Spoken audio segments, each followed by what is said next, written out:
Hi, Mother Jane here. Today's lesson is going to be how to clone your pot plant. Oh, one of my favorite things to do because everybody thinks it's so hard, but it is so easy. First thing you're going to want to do is sterilize all of your equipment. The reason for that is if you get a bacteria, a disease you can't see in one plant, you don't want to spread it to the others.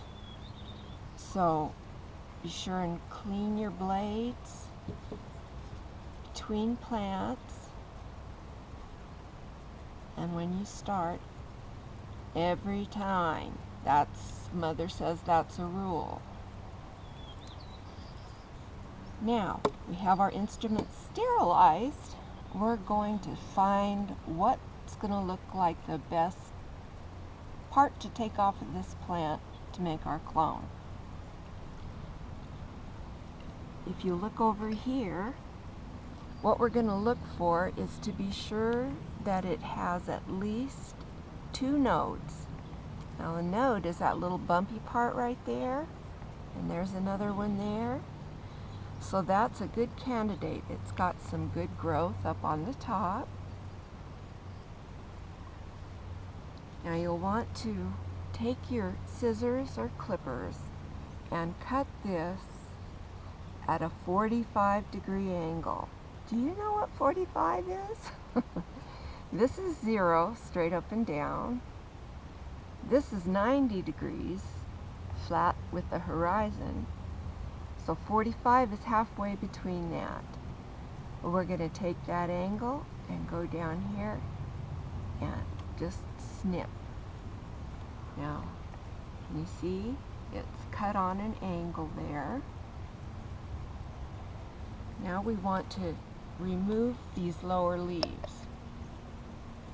Clip them close and clean. Where these bumps are is where the roots are going to come out. Is it roots or roots? I lived in Utah for a while. Roots is how everybody talks there. And now I'm out here. Lord knows. Anyway, you'll want to clip those off. And these top leaves, you want to be able to get as much energy as possible down into the root area. But you still need to have some leaf to get the nutrients from the sun. So we're going to just cut half of those off. We don't need quite that much.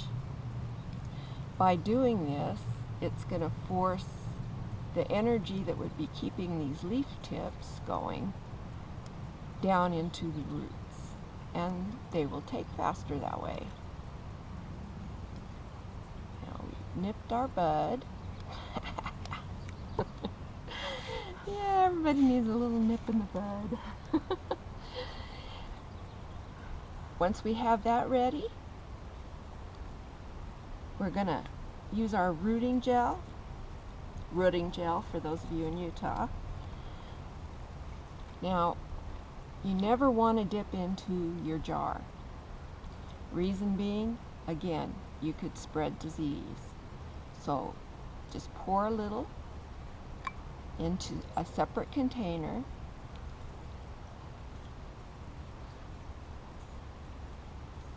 Now, different rooting gels call for different types of dipping.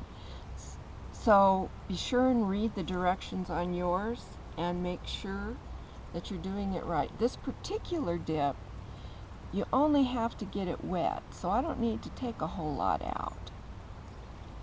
But some of them, you have to soak them in the dip for up to 15 minutes.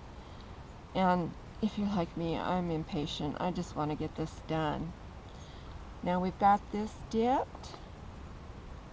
We're going to take our pot filled with nice, rich, light soil that's going to be able to produce those roots. I'm going to put a little hole right down the middle and get those nodes down in there. Cover it up good. Look at that happy little clone. Now once you've got it in the dirt, right away you want to be sure and put some water on it because it's going to droop really fast. Don't freak out. It will stand back up in just a few minutes after it's got some good water on it. Now this beauty is ready to go outside if you're growing outside, or into your greenhouse or your closet, wherever you're growing. You want to be sure and keep the light at least 12 inches above the highest leaf so you don't get them burned. And you want to give them lots of love. I talk to my plants every day. The plants think I'm crazy, but I enjoy it. So, there you go. I want to thank you for coming today. Thanks for listening to this lesson. Come and visit us at motherjanes.com. That's MOTHERJANES.com. Come see us.